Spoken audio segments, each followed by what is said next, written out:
This 2019 Honda Accord was involved in an accident in the front end. It has many lights on the dashboard, including a check engine light that is not present right now because I just deleted the codes, and right now the only hard codes that we have are in the radar/camera. We will address those in a different video. We also have an ABS airbag light on. All of them will be triggered. A traction control light on. All of them will be addressed in separate videos, but now we are checking the codes or the concern with the check engine light. I deleted the codes and I'm about to test drive it to show you guys how long will it take for the code to come back.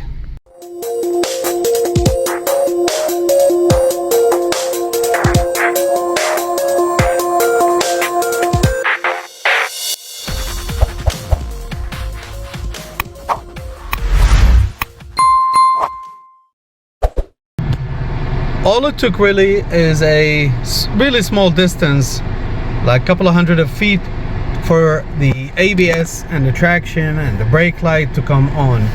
But again, this is not our concern right now. We're about to drive the car to trigger the check engine light.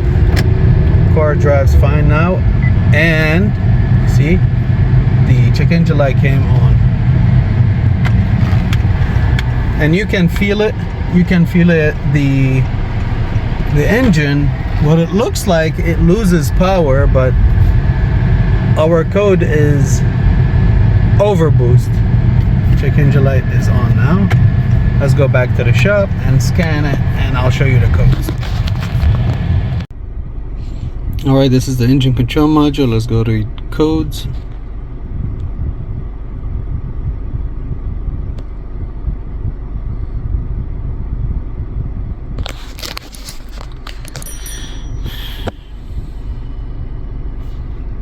Okay, P0046 electric wastegate control circuit range performance, it's the same thing, and P0234 turbocharger overboost problem. Now this causes this, so we cannot judge this code before fixing this concern right here.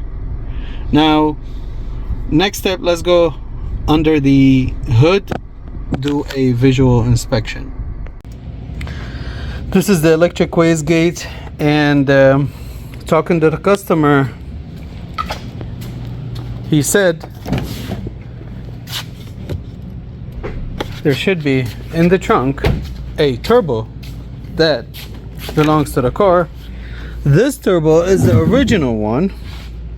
This turbo is the original one for the car, and this PCM he bought to replace it here.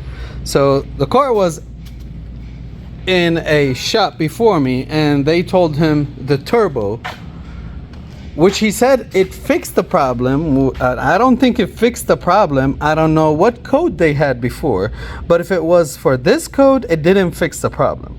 So I assumed that they told him a turbo, he replaced the turbo, and now they told him a PCM, and he said they put the PCM, they program it, and it didn't work, so they put the old one back. Now I don't buy that for many reasons. First, this is a used PCM. This is a 2019 Honda Accord. I don't think this PCM can be programmed, although I think recently I found a way to make it work, which we're going to try if we need a PCM. But he said the issue was fixed. So if they replace the turbo, why would they buy a PCM? And if they replaced it and they program it and it didn't work, why would I put the original PCM back? That makes no sense to me. Like, if I replace a PCM and my issue get fixed, I'll just leave it. If I program it and my issue is gone, I just leave it. Why would I put the original one? So what we can do with the auto, we can put the key on, and I know in the special functions we have an active test. Let's go back. Special functions or active, no, active test.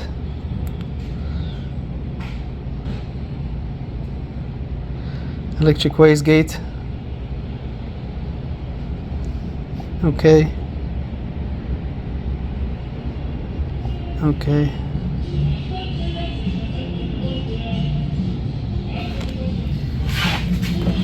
All right, I'm gonna trigger toggle. See, open and close. It's working.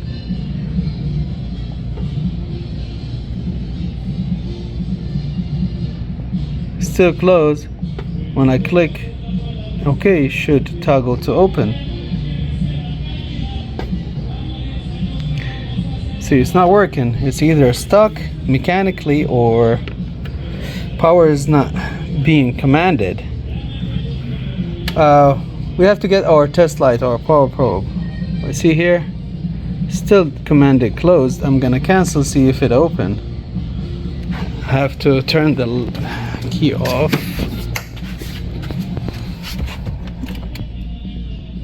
And I think I'm gonna have to wait like for 5 seconds and then turn it back on.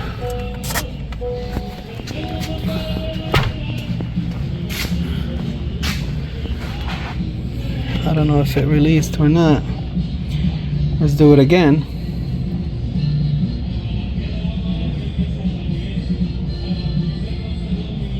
Okay, now it's open. Let's go closed. See? It's stuck. It's either stuck mechanically or the command is not there, but it happened once.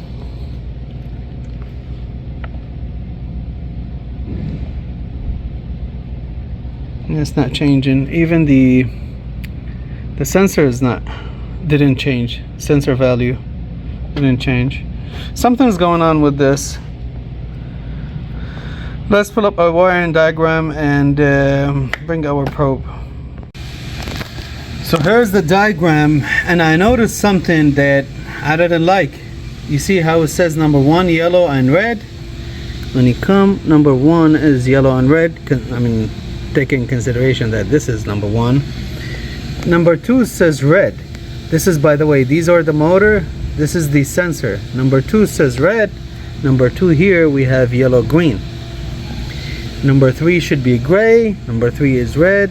Number 4 gray here. Number 4 here is yellow and blue,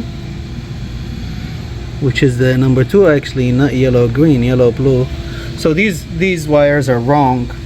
I wanted to double check with an OE diagram, and it's the same thing. Look, number 1 yellow, red. Number 2 is red. Number 3 is gray. Number 4 is normal. Number 4 is yellow and blue, and number 5 is yellow and green. Okay, so first thing we have to do is rearrange those. And I see something I don't like. I see some kind of melting, signs of melting.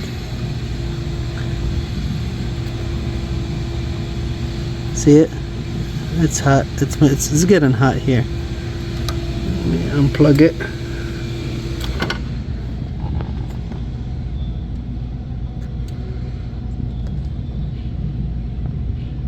Yeah, I'm gonna have to check also pin fitment here.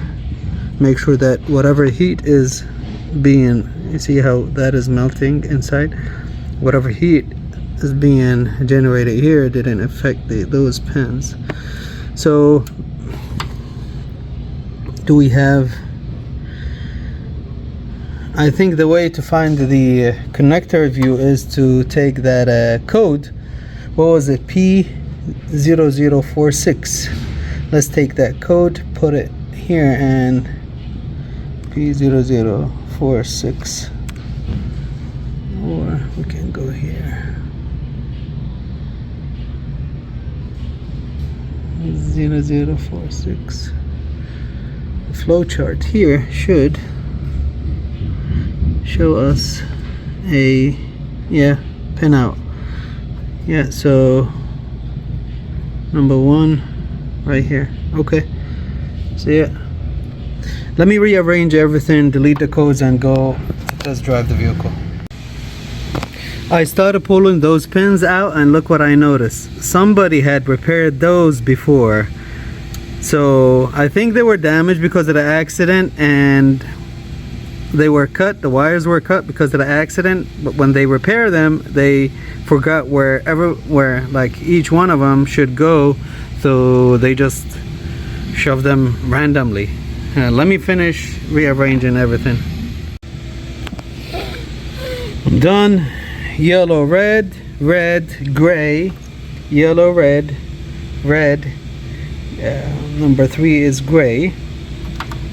3 is gray, 4 is yellow, blue, 5 is yellow and green. Again, plug it. Let's key it on, see if now we can activate it or not. That's why now it makes sense. That's why the sensor was stuck on 8 point something.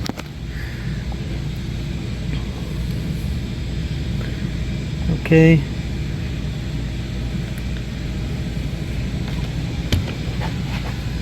Eight millimeter. There you go. Now close. It went to minus 3.6 millimeter, and this is the actual is 0. Let's go. Okay, that's good. I'm gonna toggle it. You guys look at it. See it?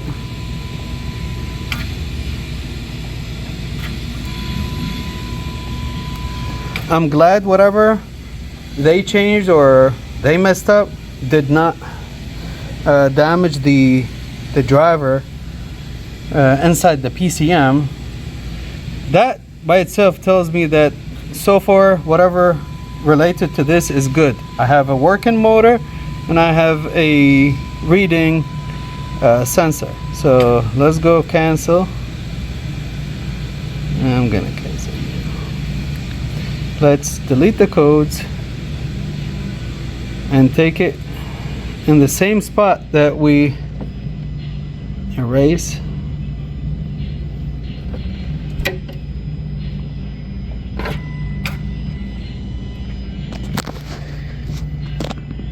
Yeah, let's take it to the same spot that we started our testing from, and let's see if it will do it. Although I doubt it. If it does bring an overboost situation or code, that means we might have something else in this turbo system. But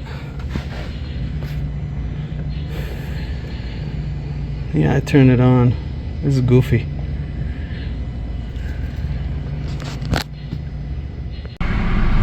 All right, no codes. I'm just waiting for the road to clear. And remember, it was like from here to that red car.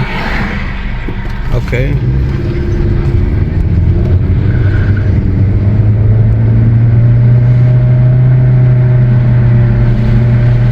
I feel the difference. You guys watch the RPM?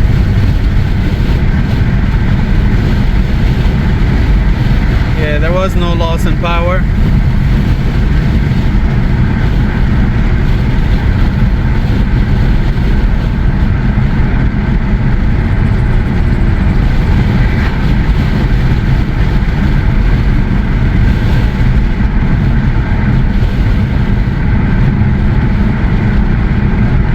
All is good.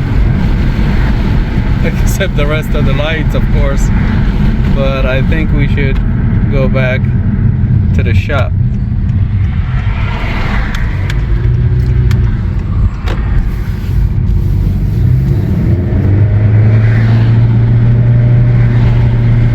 There we go.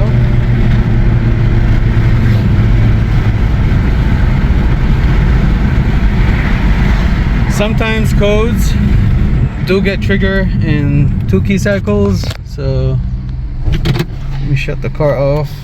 This is not our case, but I'm just trying to make an excuse for that check engine light to come back on before I give the car, or I say that we fixed the check engine light, which I think we did. And I'm glad that it's that simple. I'm glad that it's not the turbo or the wastegate. Because honestly, when I did the pre-scan like 3-4 days ago, I thought, you know what, I thought that they replaced a used turbo with a bad wastegate. So I'm like, I told the owner, worst in your case, I can take the wastegate from your turbo and replace it with the one you have in the car. But the part I didn't understand is why there's a PCM and how come they program it but they took it out, and like, you know, stories. I told him, are you sure 100% that the PCM got programmed? He said no. I said okay.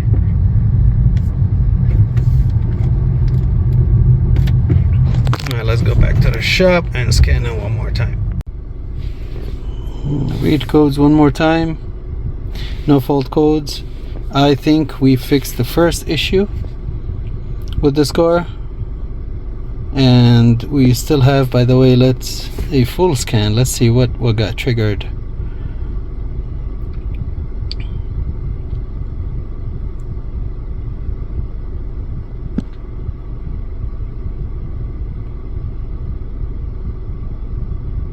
No, we have a steering angle sensor calibration here, which it passes, but the steering angle sensor is not working, so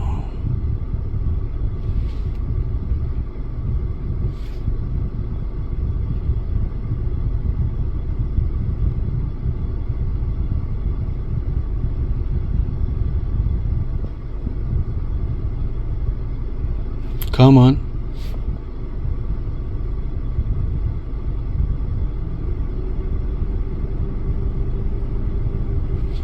Alright, yeah, steering angle sensor, brake pad too, temperature too high, sensor calibration is not completed.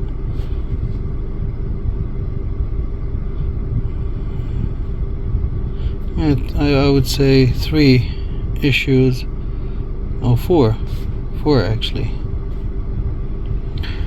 Well, I can say this is a fix. Thank you guys for watching, and subscribe for more videos like this and stay around. I want to see if customer approves the other diagnoses on the other issues. Have a good day.